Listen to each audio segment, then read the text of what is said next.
बोलो बम बम महादेव बम बम। हेलो नमस्कार आदाब सलाम सत श्री अकाल। केम छो कस्से काय केरो हाल है केना छी यहाँ सब कई शनवानी हाउ आर यू कैसे हैं आप लोग केमो नाचो मनक्कम खम्हा गनी हुकुम केमती अच्छंती की खबोर नमस्तु भ्यंग। देवी और सज्जनों, आज के इस वीडियो में मैं राजा मिश्रा आपके साथ चर्चा करने जा रहा हूं धनु राशि फल 2024 के बारे में कि धनु राशि वाले व्यक्तियों का 2024 का समय आखिर कैसा रहेगा, किस मामले में बढ़िया रहेगा, किस मामले में खराब रहेगा। इसी विषय पर आज के इस वीडियो में चर्चा होगी। जैसा कि देवी और सज्जनों आपको सामने में दिखाई दे रहा है कि शनिदेव आपके कुंडली के तीसरे भाव में कुंभ राशि में विराजमान है। और आपकी जानकारी के लिए बता दूं कि शनिदेव जो हैं सो पूरे वर्ष इसी भाव में कुंडली के तीसरे भाव में ही आपके लिए विराजमान जो हैं सो रहेंगे। देवी और सज्जनों, राहु देवता कुंडली के चतुर्थ भाव में मीन राशि में और गुरु पंचम छठे में और केतु जो है सो दसम भाव में विराजमान है। इसका आखिर क्या अर्थ है, इसको समझने का भी प्रयास करेंगे। देवी और सज्जनों, गुरु 1/5/2024 को 1 मई 2024 को आपके कुंडली के छठे भाव में यहाँ पर में प्रवेश करेंगे 1:50 PM में। क्या 1:50 PM में यहाँ पर में प्रवेश करेंगे। देवी और सज्जनों, यहाँ पर में प्रवेश करने का अर्थ क्या है उसको तो समझाऊंगा, लेकिन शायद आपने ध्यान नहीं दिया। हमने 2 बार कहा 1:50 PM में। ये असाधारण है, ये अद्वितीय है देवी और सज्जनों। जो जानकारी अभी आपको हमने दी टाइम का, समय का कि कितने बज के कितने मिनट में। दूसरा कि राहु और केतु 29 नवंबर 2023 को ही, यानी कि 24 आने से 1 महीना पहले ही 12:46 12:46 AM में ही आपके कुंडली के चतुर्थ और आपके कुंडली के दसम भाव में इनका प्रवेश हो जाएगा। ये जो 12:46, ये जो 1:50 PM का और 12:46 AM का, ये जो जानकारी हमने दी है हमारे वीडियो में सबसे ज्यादा यूनिक यही है। इसका अर्थ ये हुआ देवी और सज्जनों कि जब आपको ये पता चल जाए कि कौन सी ग्रह कितने बज के कितने मिनट में आपके जीवन में अपना समय शुरू करने जा रहा है, तो आप यहाँ तक पता लगा सकते हैं कि आपके जीवन में कौन सी घटना कितने बज के कितने मिनट में होगी। यहाँ तक पता लगाया जा सकता है। ये असाधारण है। आज तक आपने ज्योतिष की जितनी भी वीडियोज देखी होगी उसमें ये समय नहीं सुना होगा, आपने तारीख जरूर सुना होगा। देवी और सज्जनों, आइए इन सब के फल को समझने का प्रयास करते हैं। आजकल होता क्या है कि ज्यादातर जनता परेशान है, ज्यादातर लोग परेशान हैं और उन लोगों का मैसेज कमेंट्स अलग अलग चैनल पर मैं देखता हूं तो उसमें यही लिखा रहता है ज्योतिषियों के बारे में कि आप लोग जो अच्छी अच्छी जानकारी देते हो वो हमारे साथ कुछ नहीं होती, लेकिन आपके द्वारा जो बुरी जानकारी दी जाती है, आपके द्वारा जो ऐसी बातें बताई जाती है जो कि घटना जिसको खराब घटना के तौर पर में, दुर्घटना के तौर पर में गिनती की जाएगी, जिसका नहीं हो हमारे जीवन में तो ज़्यादा बढ़िया है, ऐसी घटनाएं हमारे साथ होती हैं। यानी कि अच्छी बात जो आप बताते हो वो तो लागू नहीं होता, लेकिन जो बुरी बताते हो, जो ऐसा है कि होने से हमारे जीवन में परेशानी बढ़ जाएगी, ऐसी बात जो बताते हो वो हमारे साथ हो जाती है। ऐसा क्यों होता है? क्या मैं ये मान लूं कि ज्योतिष विद्या सही नहीं है या आपकी गणना सही नहीं है? देवी और सज्जनों, इतना ही नहीं, कुछ लोग कहते हैं कि मैं तो 2021 से 22 से 20 से ही सुनते आ रहा हूं कि अब आपका समय बदलने वाला है, अब आपका समय बदलने वाला है, अब आपका समय बदलने वाला है। 20 चला गया, 21 चला गया, 22 चला गया, 23 भी जाने वाला है और ऐसे ही 24 भी चला जाएगा और समय कुछ भी नहीं बदलेगा। जैसे जीवन नर्क बना हुआ है वैसे ही नर्क का नर्क ही बना रहेगा। ऐसा आप लोगों के द्वारा, आप में से कुछ लोगों के द्वारा ऐसी बातें बताई जाती है।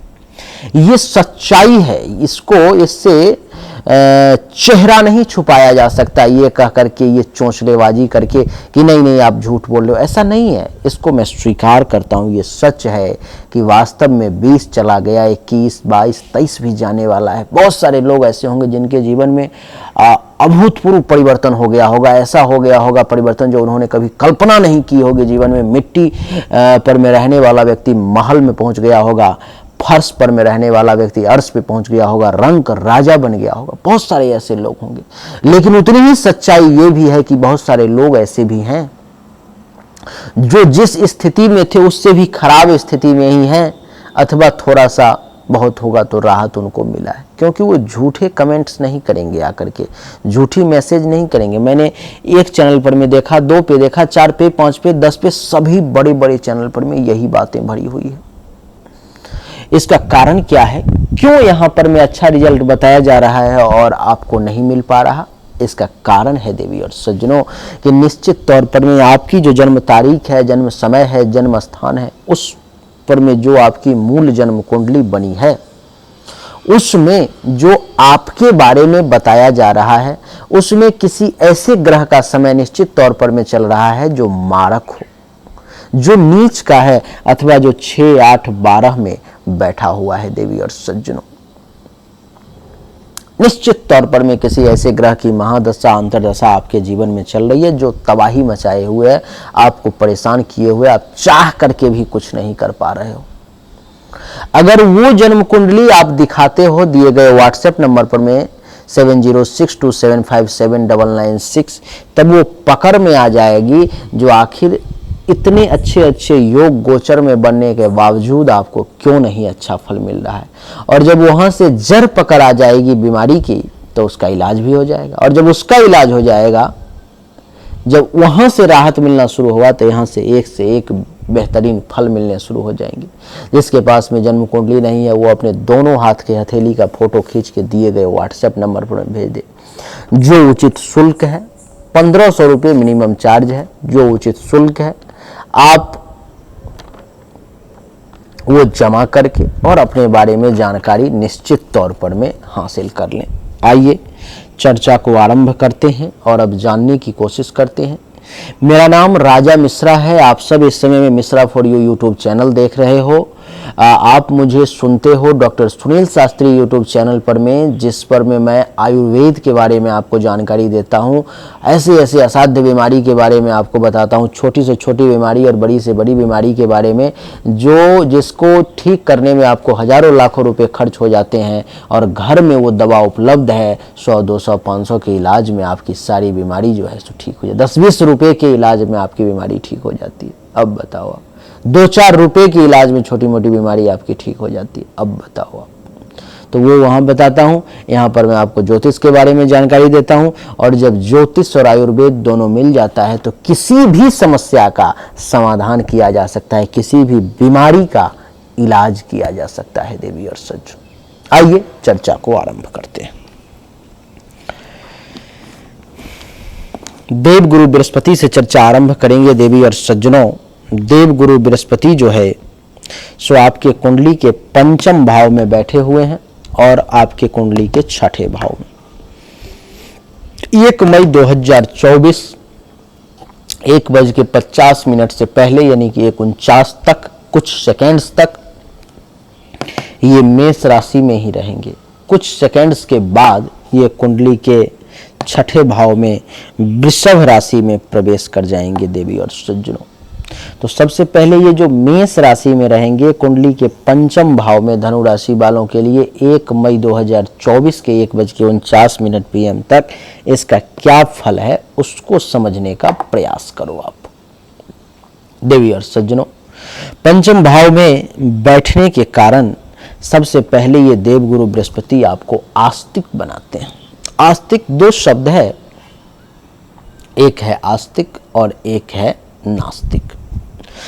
नास्तिक का अर्थ वो होता है जो व्यक्ति ईश्वर में विश्वास नहीं रखता उसको नास्तिक कहते हैं, और जो व्यक्ति ईश्वर में विश्वास रखता है उसको आस्तिक की श्रेणी में रखा गया है, उसको आस्तिक कहते हैं। देवी और सज्जनों, आपकी जानकारी के लिए बता दूं, हवा बहुत तेज चल रही है। इस समय में देवगुरु बृहस्पति के पंचम भाव में बैठने के कारण, यहाँ पर में बैठने के कारण आपको आस्तिक की श्रेणी में रखा गया है।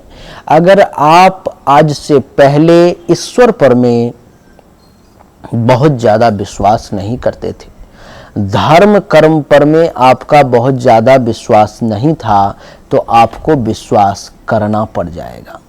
आप विश्वास करना शुरू कर देंगे देवी और सज्जनों, और भगवान में, ईश्वर में आपकी आस्था जो है सो जमने लगेगी, पकड़ने लगेगी। तो सबसे पहले पंचम भाव में बैठा हुआ देवगुरु आपको आस्तिक बनाते हैं। दूसरी बात कि पंचम भाव में क्योंकि देवगुरु बैठे हुए हैं, इसलिए धनु राशि के जो जातक ज्योतिष में इंटरेस्ट होंगे, जिनका रुचि ज्योतिष विद्या में होगा, उनके लिए जो है सो ज्योतिषी बनने का एक नया अवसर जो है सो मिलेगा। आपको ज्योतिष विद्या में आपकी रुचि बनेगी, आप ज्योतिष विद्या की पढ़ाई करने लगेंगे, अलग अलग पुस्तकें पढ़ने लगेंगे, ज्योतिष से संबंधित वीडियोज देखने लगेंगे, ज्योतिष से संबंधित जो है सो पत्रिकाएं पढ़ने लगेंगे, ज्योतिष से संबंधित लेक्चर सुनने लगेंगे। और आपकी जानकारी के लिए बता दूं कि जिनका प्रोफेशन ही ज्योतिष है और वो धनु राशि के हैं, जिनका प्रोफेशन ही ज्योतिष है और वो धनु राशि के हैं, तो उनके लिए जो है ये समय बहुत बढ़िया रहेगा, पिकअप पॉइंट रहेगा उनका। वो ज्योतिष के क्षेत्र में अपना एक के बाद एक और ऊंचाई छूते चले जाएंगे, एक के बाद एक और ऊंचाई छूते चले जाएंगे। और वो अगर व्यावसायिक दृष्टिकोण से देखें तो उनका आमदनी, पैसा भी जो है सो बढ़ना शुरू हो जाएगा, और अच्छा खासा आमदनी भी 2024 में 1 मई से पहले ज्योतिष के क्षेत्र के काम करने वाले लोग कर लेंगे। देवी और सज्जनों, इतना ही नहीं, इस समय में आप लोकप्रिय भी हो जाएंगे। लोकप्रिय अर्थात लोग आपसे प्रेम करने लगेंगे, ज़्यादा से ज़्यादा लोग आपको जानने लगेंगे, ज़्यादा से ज़्यादा लोग आपके साथ बातचीत करने की, ज़्यादा से ज़्यादा लोग आपके साथ बैठने की, ज़्यादा से ज़्यादा लोग आपके साथ उठने की, ज़्यादा से ज़्यादा लोग आपके साथ अपने संबंध को और बेहतर बनाने का प्रयास कर सकते हैं। ऐसा क्यों होगा? क्योंकि देवगुरु बृहस्पति कुंडली के पंचम भाव में, यानी कि आपको सबसे पहले तो देवगुरु बृहस्पति ने आस्तिक बनाया, फिर जो लोग ज्योतिष से जुड़े हुए हैं उनको ज्योतिषी बनाया, अच्छा खासा आमदनी दिया। जो लोग धर्म कर्म के क्षेत्र से जुड़े हुए हैं उनके यश को और बढ़ाया, और उसके बाद क्या किया कि लोकप्रिय बना दिया, लोगों का प्रिय बना दिया, बहुत फेमस कर दिया, हर तरफ आपके नाम होने लगे और लोग आपको नज़र में चढ़ाने नहीं, नज़र में बसाने लग गए। दिल से उतारने नहीं, दिल में उतारने लग गए, दिल में बसाने लग गए। तो ये साधारण बात नहीं देवी और सज्जनों। इस समय में आप अपने कुल में सबसे श्रेष्ठ भी साबित हो सकते हैं, यानी कि आपके परिवार में, खानदान में अभी जितने लोग हैं उन सब को अगर देखा जाए, उन सब को मिला दिया जाए तो आप इस समय में अच्छा खासा अपने परिवार में श्रेष्ठ से श्रेष्ठतम पद पर पहुंच सकते हैं। समाज के लोगों को ये कहना पड़ सकता है कि इसके परिवार में आज तक जितने लोगों ने जन्म लिया अथवा इसके परिवार में आज अभी जितने भी लोग उपस्थित हैं उसमें सबसे आगे यही व्यक्ति निकल गया, ऐसा लोगों को कहना पड़ सकता है। और ये सिर्फ फांकीबाजी में नहीं, वास्तव में आपके कर्म ऐसे होंगे, आपके विचार ऐसे होंगे जिसके कारण से लोगों को ये मानना पड़ेगा देवी और सज्जनों। इतना ही नहीं, पंचम भाव में देवगुरु बृहस्पति के बैठने के कारण, वैसे तो मैं इन चीजों का बहिष्कार करता हूं क्योंकि ये चीजें अच्छी नहीं है, जुआ सट्टा, लेकिन कुछ धनु राशि वाले जातक को अचानक से जुए, सट्टे, लॉटरी, इस सब से 2024 में कुछ धन प्राप्ति का विशेष योग बन रहा है। आपको कहीं ना कहीं से कुछ विशेष धन का, अचानक धन का, बड़े धन का लाभ मिल सकता है और आप प्राप्त कर सकते हैं देवी और सज्जनों। इतना ही नहीं, आपकी जानकारी के लिए बता दूं कि इस समय में जिसको संतान नहीं है, जो संतान की इच्छा रखने वाले व्यक्ति हैं, उनको संतान की प्राप्ति ये देवगुरु बृहस्पति जो है सो करवा सकता है। इस वर्ष में आपको संतान की प्राप्ति हो सकती है, आप माता पिता बन सकते हैं। जिसको संतान पहले से है उसको संतान का सुख मिलेगा। आपकी संतान आपके आज्ञा का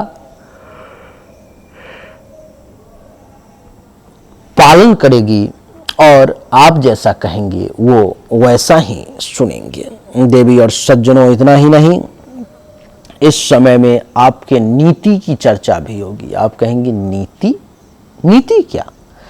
आपके नीति की चर्चा, आप जिस नीति पर चलते हैं, आपकी जो पॉलिसी है उसके हिसाब से भी चर्चा होगी। और देवी और सज्जनों, आपकी पॉलिसी इस समय में आपके अलावा भी दूसरे लोगों के भी काम आएगी और उसके लिए आप अपने आप को गौरवान्वित महसूस कर सकते हैं। 1 मई 2024 से पहले आप कहीं किसी के साथ प्रेम प्रसंग में भी पड़ सकते हैं। किसी के साथ आपका लव अफेयर शुरू हो सकता है और शुरू हो नहीं सकता है, ये ठीक रहेगा। अगर किसी के साथ शुरू भी करना चाहते हैं तो आप 2024 में नए साल पर में उसको प्रपोज कर सकते हैं। आपका किसी के साथ रोमांस का भी समय रहेगा। आपकी जानकारी के लिए बता दूं कि इस समय में आपके चाहने वाले लोगों की संख्या भी 2024 में बढ़ जाएगी। ज़्यादा से ज़्यादा लोग आपको प्रेम करने लगेंगे, ज़्यादा से ज़्यादा लोग आपको चाहने लगेंगे, आपके यश में भी वृद्धि करवा देंगे ये देवगुरु बृहस्पति। आपके यश में वृद्धि, आपके बारे में जो है सो चर्चा हर तरफ समाज में हो सकती है देवी और सज्जनों, ऐसा योग है। इतना ही नहीं, कुंडली के पंचम भाव में देवगुरु बृहस्पति का बैठना साधारण नहीं देवी और सज्जनों। यहाँ पर में बैठने के कारण आपको जो है सो धर्म का कार्य करने के लिए प्रोत्साहित करेंगे। आपके हाथों से आपके घर में, समाज में कुछ धर्म के कार्य के साथ साथ कुछ मंगल कार्य भी हो सकता है देवी और सज्जनों, ऐसी संभावना है। देवगुरु बृहस्पति की यहाँ से पंचम दृष्टि नवम भाव पर में, जिनका विवाह हो चुका है उनको ससुराल से सुख मिलेगा, जिनका विवाह नहीं हुआ है उनको विवाह करने का अवसर मिलेगा। संत महात्मा, ऋषि मुनि, ब्राह्मण आचार्य, इन सब का आशीर्वाद प्राप्त होगा और आपका भाग्य जो है, जो ऐसे चल रहा था वो ऐसे चलेगा। ग्राफ ऐसे की तरफ आगे बढ़ेगा, ऐसे ऐसे ऐसे, यानी कि भाग्य उदय होगा। भाग्य का साथ मिलेगा। इस वर्ष भाग्योदय होने से कोई नहीं रोक सकता देवी और सज्जनों, क्योंकि गुरु की पंचम दृष्टि सिंह राशि पर पड़ गई है। 5 पर में सूर्य का घर है, ये वहां पर पड़ गई है, और आपके भाग्य का घर यही है धनु राशि वाले, इसलिए आपका भाग्योदय होना तय है। गुरु की सप्तम दृष्टि एकादश भाव पर में आमदनी में दिन दोगुना रात चौगुना वृद्धि होने लगेगी, लाभ खूब मिलेगा। कुछ बड़ी बड़ी उपलब्धि की प्राप्ति आप कर सकते हैं इस वर्ष में 2024 में। आपको अपने सीनियर्स से, बड़े भाई बहन से अथवा उनके समान व्यक्ति से भी खूब लाभ मिल सकता है। यहाँ से नवम दृष्टि जो है सो प्रथम भाव पर में आपका बौद्धिक विकास भी खूब होगा। आप मानसिक तौर पर में अपने आप को बहुत मजबूत साबित कर सकते हैं, शारीरिक तौर पर में भी मजबूत साबित कर सकते हैं। आपका रंग रूप बड़ा सुंदर जो है सो देखने को मिलेगा। चेहरे में एक गजब की चमक आएगी देवी और सज्जनों। इस समय में आपके लिए बड़ा देवगुरु बृहस्पति का हर मामले में सुखद रिजल्ट रहने वाला है। देवगुरु बृहस्पति 1 मई 2024 के बाद आपके कुंडली के छठे भाव में प्रवेश करने वाले हैं, और कुंडली के छठे भाव में प्रवेश करने के कारण क्या होगा? सबसे पहले तो 1 मई 2024 के बाद देवगुरु बृहस्पति की जो नवम दृष्टि है वो द्वितीय भाव पर पड़ेगी, जिसके कारण से ये आपको मधुर भाषी बना देंगे। मधुर भाषी का अर्थ शायद आप सब लोग जानते होंगे, मीठा, मीठा बोलने वाला। एक एक्सपेरिमेंट करके आप चाहो तो देखना चाहो तो देख सकते हो। कहीं पर में एक कटोरा जो है सो नींबू का रस निचोड़ करके रख दो, और कहीं पर में सिर्फ 4 दाना चीनी का डाल दो। आप देखोगे कि वो जो नींबू का रस निचोड़ा हुआ है वहां पर में एक भी चींटी नहीं आएगी, और वो जो चीनी का दाना डाला हुआ है 4, वहां पर में बहुत सारी चींटियां कुछ ही देर में आ जाएंगी। क्यों? मधुरता के कारण, मीठेपन के कारण। देवी और सज्जनों, आपकी मधुरता, आपका मीठापन ही जो है सो आपको खींच करके लाएगा और सभी लोगों से आपका इंटरेक्शन करवाएगा, सभी को आपके तरफ आकर्षित करेगा। सब लोग खिंचे हुए आपके पास चले आएंगे, क्योंकि आपकी भाषा इतनी लचीली होगी, क्योंकि आपकी भाषा इतनी मीठी होगी, क्योंकि आपकी भाषा इतना बढ़िया होगा, मधुर होगा कि लोगों को ऐसा लगेगा कि ऐसा व्यक्ति तो हमने जीवन में कभी देखा ही नहीं। आपसे जब वो लोग बात करेंगे तो बहुत लाभ महसूस करेंगे। देवी और सज्जनों, इतना ही नहीं, आपके लिए बता दूं कि ज्योतिषी सिर्फ पंचम भाव में देवगुरु बृहस्पति के बैठने के कारण ही नहीं, जब छठे भाव में भी देवगुरु 1 मई 2024 के 1:50 में आएंगे तो भी ये ज्योतिषी का जो कार्यक्रम है जिनका, उनका अच्छा चलता रहेगा। धर्म कर्म का जिनका काम है उनका बढ़िया चलता रहेगा। धर्म कर्म से जो लोग जुड़े हुए हैं, प्रभु के सहारे जुड़े हुए हैं कि जो करेगा सब तू ही करेगा, ऐसे लोगों का काम धंधा भी बढ़िया चलेगा। देवी और सज्जनों, इतना ही नहीं, आपकी जानकारी के लिए बता दूं कि कुंडली के छठे भाव में बैठने के कारण इस समय में आपको देवगुरु बृहस्पति विवेकी बनाएंगे। आप अपने विवेक के सहारे दुनिया जीत लेंगे। अपने विवेक का सही इस्तेमाल कैसे करना है इस समय में आपको 1 मई 2024 के बाद पता चलेगा। इतना ही नहीं, प्रसिद्धि भी खूब हासिल होगी, पॉपुलैरिटी बहुत हासिल होगी, हर तरफ दूर दूर तक आपके बारे में चर्चा होगी। जो लोग आपको नहीं जानते थे वो लोग भी इस समय में आपको जानने लगेंगे, आपके बारे में चर्चा जो है सो करने लगेंगे। देवी और सज्जनों, इतना ही नहीं, आपके लिए बता दूं कि विद्वान सर्वत्र पूज्यते, आप जानते होंगे। जिस विद्वान की पूजा सर्वत्र होती है वो विद्वान आप बन जाएंगे। लोग आपको विद्वान अर्थात विद्यावान अर्थात विद्या की जिसको असीम प्राप्ति हो, जिस पर माता सरस्वती की बहुत कृपा हो, ऐसे लोगों में आपकी जो है सो गिनती होगी। देवी और सज्जनों, और इस समय में आप विद्वान की तरह हर जगह पूजे जाएंगे। आपको लोग विद्वान की तरह सिर्फ पूजेंगे नहीं, विद्वान मान लेंगे आपको। आपके अंदर विद्वता आ जाएगी। ये ऐसे ही संभव नहीं है। इसके लिए आपकी साधना होगी, इसके लिए आपका परिश्रम होगा देवी और सज्जन। इतना ही नहीं, कुंडली के छठे भाव में देवगुरु बृहस्पति के बैठने के कारण 2024 में एक से बढ़कर के एक आप अच्छा कर्म, सुकर्म जो है सो आप करेंगे। एक से बढ़कर के एक बेहतरीन, बढ़िया से बढ़िया कर्म करने का आपको अवसर मिलेगा। अच्छा से अच्छा कर्म करेंगे आप। देवी और सज्जनों, इस समय में शरीर जरूर थोड़ा सा अपने आप को दुर्बल महसूस कर सकता है। शरीर को ऐसा लग सकता है कि कुछ कमजोरी महसूस कर रहा हूं, किसी प्रकार का हेल्थ वाइज जो है सो इशू आपको महसूस हो सकता है। देवी और सज्जनों, इतना ही नहीं, आपकी जानकारी के लिए बता दूं, इस समय में दुर्बल भले ही आपका शरीर महसूस करे, लेकिन मन दुर्बल महसूस नहीं करेगा, क्योंकि मन उदार हो जाएगा। और जिसका मन दुर्बल हो वो कभी उदार नहीं हो सकता देवी और सज्जनों। तो धनु राशि वाले लोग इस समय में उदारता की मूर्ति बन जाएंगे और आप इस समय में उदार रहेंगे। कोई कुछ मांग लिया, चलो ले लो, किसी को कोई जरूरत है, चलो ले लो, तुम्हें ये चाहिए, दे दिया। यानी कि उदारता का परिचय अगर किसी को चाहिए तो इस समय में आपसे वो ले सकता है। आपको उदारता की जो है सो मूर्ति माना जाएगा इस समय में।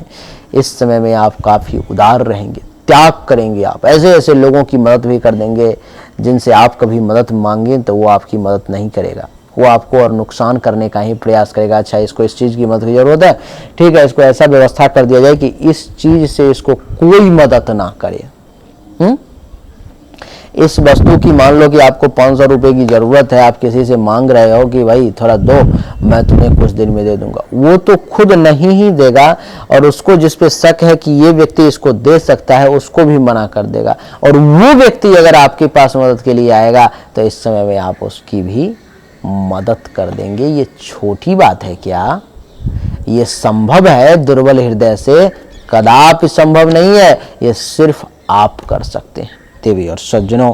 इतना ही नहीं, कुंडली के छठे भाव में देवगुरु बृहस्पति के बैठने के कारण इस समय में लोकमान्य रहेंगे आप। लोकमान्य का अर्थ समझते हो? लोगों के द्वारा आपको मान्यता दी जाएगी, लोग आपको प्रतिष्ठा देंगे, लोग आपको देवता की तरह पूजेंगे। क्यों? क्योंकि ये सब जो आपके अंदर जो गुण आ जाएगा इसके कारण से। देवी और सज्जनों, कौन काला है कौन गोरा है इस बात से किसी की पूछ नहीं होती। असली परिचय तब होता है जब वो व्यक्ति इस दुनिया में नहीं रहता। तब कोई ये नहीं कहता कि ये व्यक्ति जो है सो मर गया, कितना गोरा था ये व्यक्ति, ओह कितना काला था, अच्छा हुआ कि मर गया, ऐसा कोई नहीं कहता। सब कोई कहते हैं देवी और सज्जनों कि ये व्यक्ति कितना दयालु था, बहुत दयालु व्यक्ति था, बड़ा ईमानदार था यार। एक बात बताऊं, जो भी था इसमें ईश्वर को पूजने की शक्ति थी, बड़ा धर्मात्मा था ये। इस प्रकार की बातें आपके बारे में लोग मरने के बाद करते हैं। ये कोई नहीं कहता कि आप बहुत गोरे हो तो अरे मर गया, ये तो बहुत गोरा आदमी था यार, इतना सुंदर था ये मर गया। कोई ये नहीं कहता, कोई ये नहीं कहता कि अच्छा हुआ मर गया, काला आदमी था, कोई नहीं कहता। हमेशा आपके गुण की ही चर्चा जो है सो होती है देवी और सज्जनों। इसीलिए देवगुरु बृहस्पति आप में गुण का संचार करने जा रहे हैं, आपके गुण को बढ़ाने जा रहे हैं, ये आपको निरोगी भी बनाने जा रहे हैं। इस समय में आपके शरीर में किसी भी प्रकार का अगर कोई रोग है तो उससे भी आपको ये मुक्त करने का प्रयास करेंगे, उससे भी मुक्त करने का प्रयास करेंगे। इनका ये प्रयास रहेगा किसी भी प्रकार से आप निरोग हो जाएं, किसी भी प्रकार से आप जो हैं सो बच जाएं, बीमारी से आप सुरक्षित हो जाएं। देवी और सज्जनों, आपकी जानकारी के लिए बता दूं कि कुंडली के छठे भाव में देवगुरु बृहस्पति के बैठने के कारण निरोगी ही नहीं, आपको ये प्रतापी भी बनाएंगे। आपके प्रताप की चर्चा हर तरफ होगी। आप बहुत प्रतापी रहेंगे इस समय में, आपके प्रताप के बारे में हर तरफ चर्चा होगी। ये जो व्यक्ति है सो बहुत ही प्रतापी है। इस समय में आप अपने दुश्मनों का भी नाश कर देंगे। आपका दुश्मन अगर आपको कुछ नुकसान पहुंचाने की कोशिश करता है, आपका दुश्मन आपको अगर कुछ डैमेज करने का प्रयास कर सकता है, तो अपने प्रताप से आप उस दुश्मन का संहार कर देंगे। देवी और सज्जनों, अब देवगुरु बृहस्पति के बाद बात करेंगे शनिदेव की। शनिदेव आपके कुंडली के तीसरे भाव में कुंभ राशि में बैठे हुए हैं। शनिदेव का तीसरे भाव में होना बहुत सुखद माना गया है, बहुत अच्छा माना गया है। शनिदेव जब तीसरे में हो, छठे में हो, एकादश भाव में हो, तो बहुत बढ़िया रिजल्ट देते हैं देवी और सज्जनों, खूब बढ़िया रिजल्ट देते हैं। क्या क्या देंगे शनिदेव? तो शनिदेव तीसरे भाव में होने के कारण सबसे पहले आपको योगी बनाएंगे। क्या बनाएंगे? योगी। योगी अर्थात यूपी का मुख्यमंत्री क्या? अरे नहीं, योगी अर्थात योग करने वाला। इस समय में आपके मन में 2024 में ये भाव उत्पन्न होगा जो योग कर लेते हैं। नहीं, क्या भाव उत्पन्न होगा? कि योग करते हैं। योग करना हमारे शरीर के लिए बहुत अच्छा है। योग करने से, अगर मैं योग करता हूं तो मैं स्वस्थ रहूंगा। ऐसी बातें जो हैं सो आपके मन के अंदर आ जाएंगी, और जब आप योग करना शुरू कर देंगे तो यही शनिदेव आपको निरोगी बनाएंगे। फिर पहले योगी, फिर निरोगी। योग करवाएंगे आपसे और फिर निरोग बनाएंगे आपको। आपके अंदर जो बीमारी होगी, आपके अंदर जो रोग होगा, उसका ये शनिदेव जो है सो नाश करने का प्रयास करेंगे। इनकी ये चाहत रहेगी जो आपके अंदर जितनी भी प्रकार की बीमारियां हैं उन सब का समूल नाश कर दिया जाए।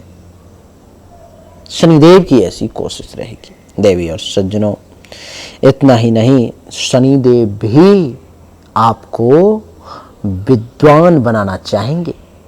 शनिदेव की भी ये इच्छा रहेगी कि आपकी गिनती विद्वान में हो। शनिदेव इसके लिए आपको विद्या अध्ययन की तरफ आपका रुझान देंगे, क्योंकि शनि की तीसरी दृष्टि पंचम भाव पे आ गई। तो शनिदेव का ये प्रभाव रहेगा, किसी न किसी कारणवश इसको पढ़ाई में बस मन लगता रहे, ये पढ़ता रहे, ज्ञान अर्जन करता रहे। ऐसा जो है सो आपके मन में भाव उत्पन्न हो सकता है। ठीक है, तो जब ही आपके पास विद्या आ जाएगा तो आप विद्वान बन जाएंगे, और जब आप विद्वान बन जाएंगे देवी और सज्जनों, तो समाज आपकी पूजा करने लगेगा। क्योंकि व्यक्ति विशेष की पूजा कहीं नहीं होती कि मैं राजा मिश्रा हूं तो मेरी पूजा करो, मैं सोनू हूं तो मेरी पूजा करो, मैं मनीष हूं तो मेरी पूजा करो, मैं सूरज हूं तो मेरी पूजा करो। नहीं, राजा मिश्रा की पूजा कभी नहीं होगी। जब भी पूजा होगी अथवा होती है तो आप अगर मुझे जानते हो, इसलिए मुझे नहीं देखते कि मैं बहुत सुंदर हूं या मैं बहुत खराब हूं, इसलिए मुझे आप नहीं देखते। मुझे आप इसलिए सुनते हो क्योंकि मेरे पास ज्ञान है, मेरे पास में विद्या है। मुझे आप इसलिए विद्वान कहते हो क्योंकि मैं आपको ज्योतिष से संबंधित एक से एक गूढ़ रहस्य से आपको अवगत करवा देता हूँ।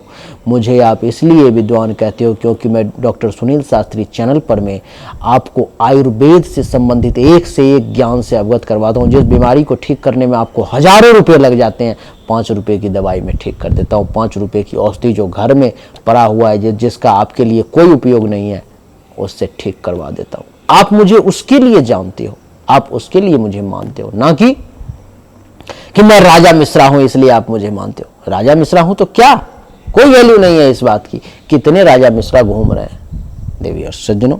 तो शनिदेव आपको जो है सो योगी, निरोगी और फिर विद्वान बनाएंगे। आपके पास में विद्या जो है सो खूब प्रचुर मात्रा में जो है सो होगी। देवी और सज्जनों, इतना ही नहीं, इस समय में आपके अंदर इंस्टेंट वर्क करने का, तुरंत काम करने का एक गजब का क्षमता जो है सो विकसित हो जाएगा। गजब का, यानी कि शीघ्र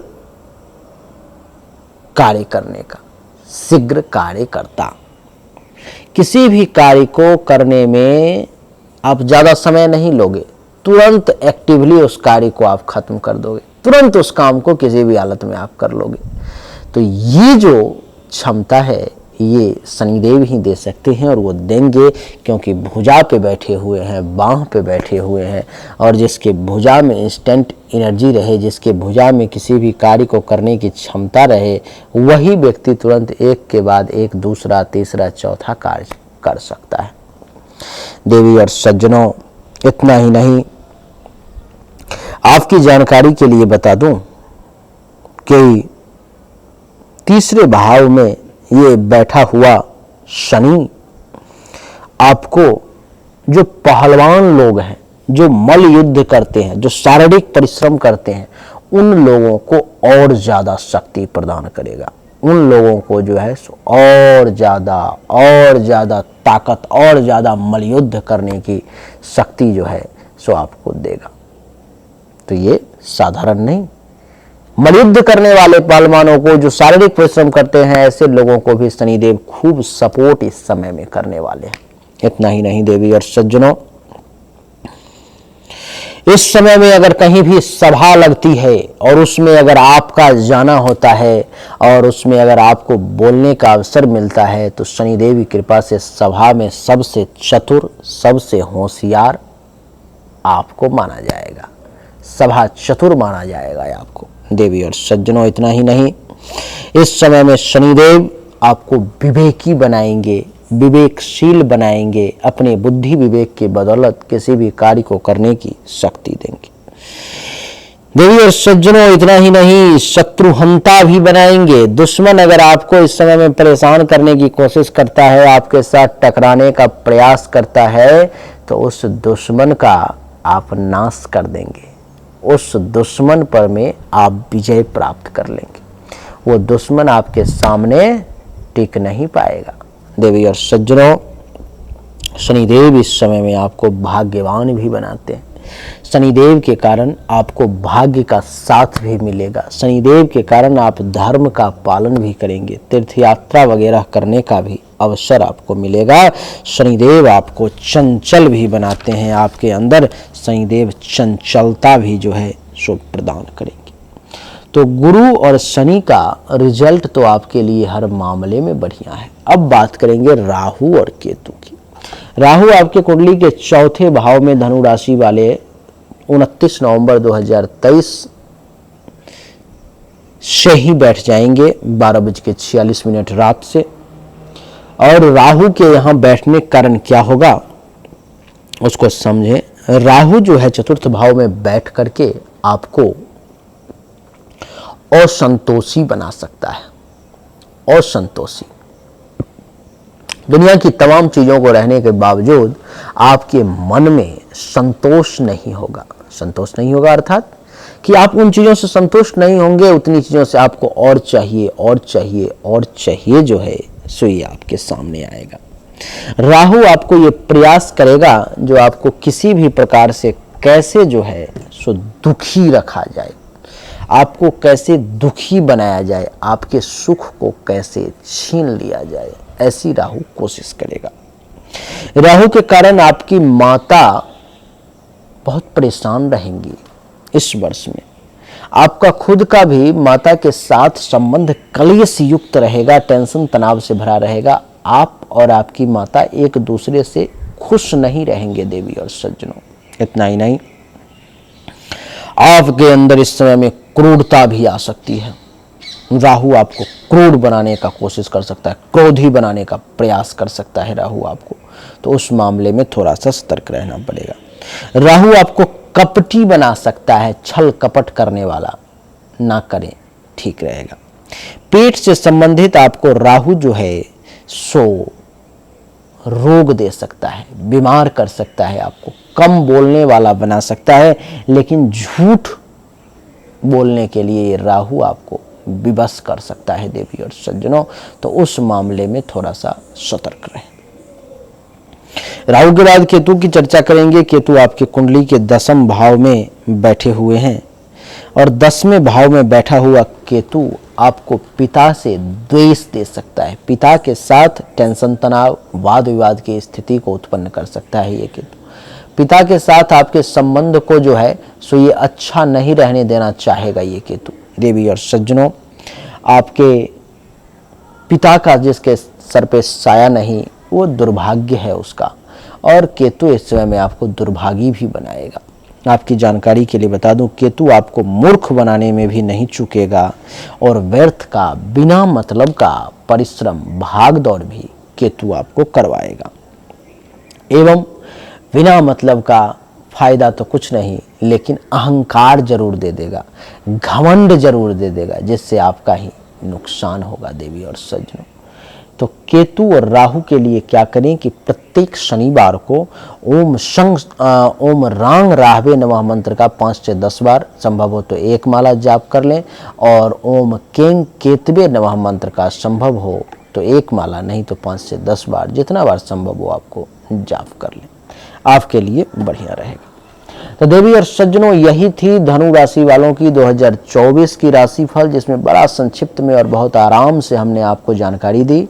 उम्मीद करता हूं कि आपको हमारा वीडियो पसंद आया होगा, अच्छा लगा होगा। अगर आपको पसंद आया, अच्छा लगा, इस वीडियो को लाइक करें, शेयर करें, चैनल को सब्सक्राइब करके इसके बेल आइकन के बटन को दबाएं। एक बार फिर से आप सभी का बहुत बहुत धन्यवाद। Thank you so much. जय हिंद, वंदे मातरम। बोलिए राधे राधे।